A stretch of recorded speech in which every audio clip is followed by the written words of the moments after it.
Welcome back to the deep dive. If you've been keeping track of AI lately, you know it feels less like one steady path and more like three revolutions just crashing together. Exactly. You've got infrastructure speeding up, model capabilities just exploding, and then this really intense legal and ethical scrutiny hitting all at once. Yeah, it's a lot.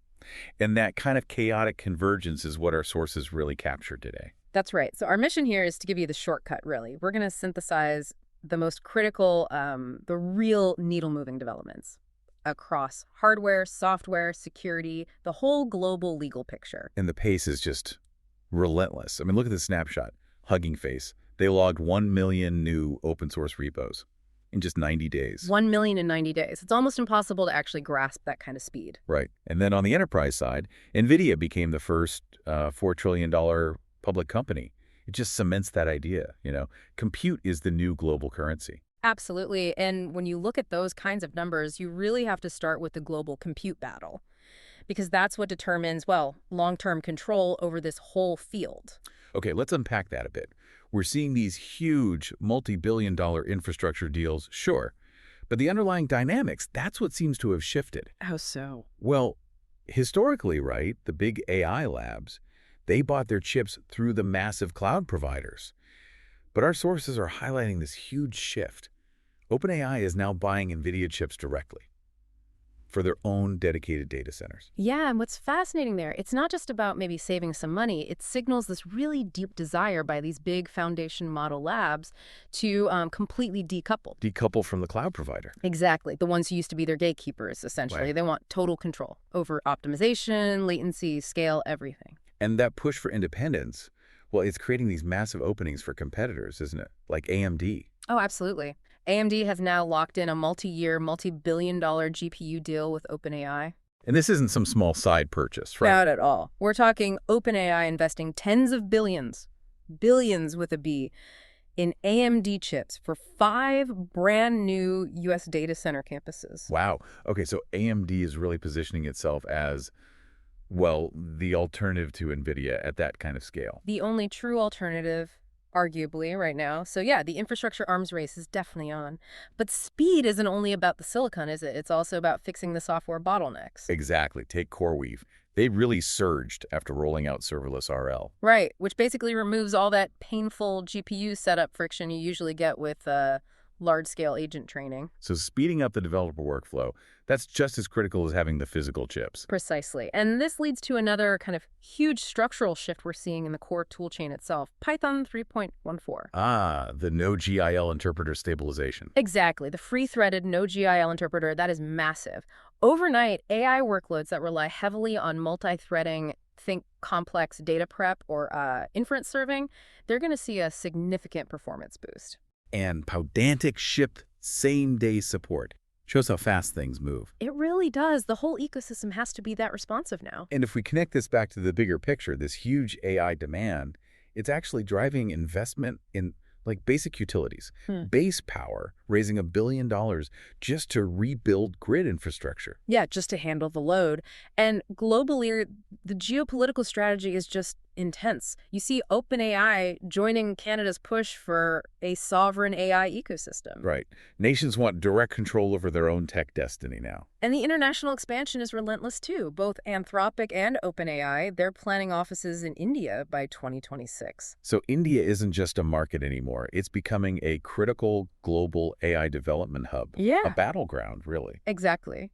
Which sets us up perfectly for the next piece, model innovation. Because the way things are developing there, it's wild. It's running in two completely opposite directions at the same time. Opposite directions. How do you mean? Well, maximal scale versus maximal efficiency. Okay. So on one side, you've got the sheer power play, like Ling-1T. Right.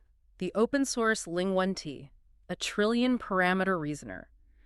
Trained on, get this, 20 trillion tokens. Just pushing the absolute limits of what these systems can store and process. 1 trillion parameters. Yeah. Wow. But then you have this other trend, the small beats big idea, which kind of raises questions about value, doesn't it? It really does. Look at Samsung's tiny recursive model. Only 7 million parameters, but it topped much larger systems on reasoning tests. 7 million beating bigger models. Okay. And Colbert Nano. less than 1 million parameters, but still delivering really strong retrieval performance. So what's the critical insight there? It means powerful reasoning isn't just for the trillion-dollar labs anymore. It dramatically lowers the barrier for startups for edge computing. It sort of democratizes high-quality AI by making it run efficiently on smaller hardware. Suggests we're getting smarter about architecture, not just throwing more compute power at things. Exactly. And architectural diversity is definitely gaining ground. Look at Jamba Reasoning 3B. That's the hybrid SSM transformer model. Yeah. It combines the speed of those state space models, the SSMs, with the reasoning power of standard transformers. And it's reporting really fast, accurate open source reasoning. Okay, but here's where it gets, I think, really interesting. The leap in agency. Ah, yes. Moving beyond models that just talk to models that can actually act. Google's Gemini 2.5 computer use. That feels like the big breakthrough here. It really is. The model can take robust browser actions, navigating the web just like a person would, clicking, typing, filling out forms. Which sounds amazing for workflows, but also slightly terrifying, like Yeah. a huge security liability. That tension is absolutely real when a model can just click and type in your browser. Yeah. Yeah. Are we heading towards that auto-delete your hard drive scenario faster than we thought? Maybe. But the industry is pushing ahead anyway. They are. Microsoft's already thinking enterprise adoption. They introduced an open source agent framework, unifying AutoGen and Semantic Kernel for, enterprise-grade multi-agent systems. And for creators, there was that tease of a Sora 2-powered viral video recreator agent. Yeah, hinting at how automated content production is basically about to become a standard tool for marketing, media, you name it. That rapid shift to automation brings us straight to the user frontier, doesn't it? And creative tools seem to be leading the charge on mainstream adoption. They're dominating. OpenAI's Sora video app shot to #1 on the US App Store. Over 600,000 downloads first week. When you see something like that, it just changes everything. Yeah. I actually know someone runs a small marketing firm, told me his video budget shrank like 80% this quarter. 80%. Wow. Yeah, purely because he's using generative tools now instead of outsourcing. That economic shift is real. And Runway's optimizing for it too, right? Their Gen 4 Turbo API lets you pay for length, generates 2 10-second clips based on exactly what you need, granular control. And all this innovation is paired with these big democratization efforts, trying to lower the barriers globally. Like Google's no-code Opal AI app builder, expanding across Asia, the Americas, letting people create apps just with simple prompts. And focusing on access, too.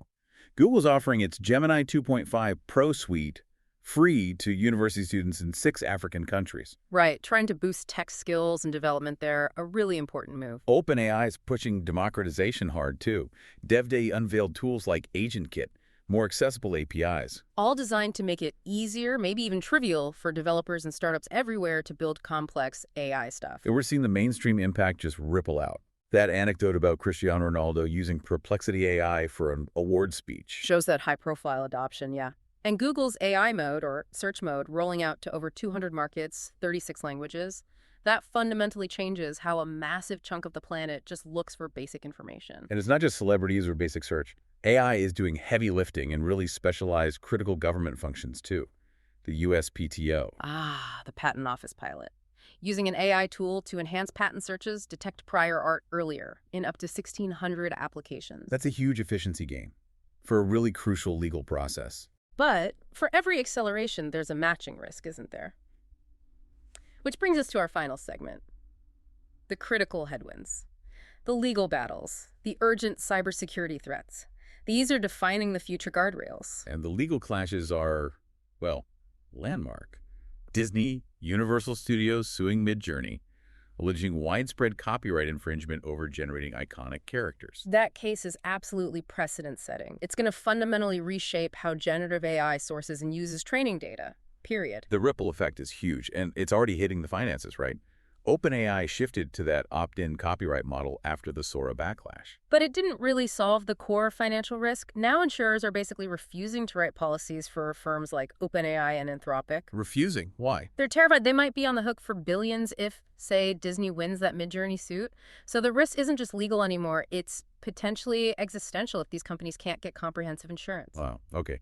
And on the security front, this feels like the moment security became absolutely critical. The first malicious model context protocol server, MCP. Yeah, we need to unpack that. MCP is the communication standard these new agentic models use to talk to external things like your email. Okay. This malicious server was used for covert data exfiltration, stealing data from integrated email services. So the very standard designed for interoperability is already being weaponized. And the defense is already lagging behind. Seems like it.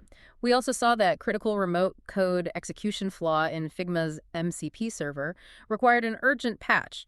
It just highlights the severe risk of supply chain attacks hitting these AI tools. And maybe most alarming is the inconsistency in security across the big models themselves. That's right. A vulnerability was found in some LLMs, including Google Gemini, where hidden Unicode payloads could manipulate the output. Manipulate how? Basically trick the model into doing things it shouldn't. And our sources show that some competitors, OpenAI, Microsoft, Anthropic models, they failed to detect these attacks. So a huge security gap across the major players. Yeah. That's not good. It's not good at all. Now OpenAI is fighting back proactively. They say they've disrupted over 40 malicious networks misusing their models just since February. Which is good, but it also confirms this cat-mouse game is escalating incredibly fast. It really is. And finally, the industry is at least attempting to police itself ethically. Anthropic launched Petri. Right, the open-source auditing framework, using AI agents to check other models for bias and performance issues. Promoting transparency, which is necessary. And India is contributing significantly here, too, introducing the INDICASA dataset to fight AI bias across really crucial local factors like caste, gender, socioeconomic. What a ride. It seriously feels like every single time we get some massive breakthrough like AI controlling a browser or a million new repos, a matching, almost existential risk just pops up right alongside it. That is the core tension, isn't it? The key thing we need to synthesize for you. You've got this unprecedented infrastructure investment driving incredible agentic multimodal capabilities. But that innovation is now completely shadowed by urgent weaponized security risks and these huge precedent-setting legal fights over where the data comes from. So innovation is happening on two fronts. Exactly. Two critical, potentially conflicting fronts. On one hand, the pursuit of maximum capability trillion parameter models, seamless browser control. On the other, this relentless push for ethical accountability and safety things like AI auditing tools, new legal scrutiny. Which raises a big question for everyone listening. It does. Will this imperative for security and legal compliance actually slow down the pace of AI advancement? Or will these mounting tensions just refine, maybe even strengthen the future direction of the research? Something to definitely chew on as the world keeps changing under our feet. Thanks for joining us for the deep dive.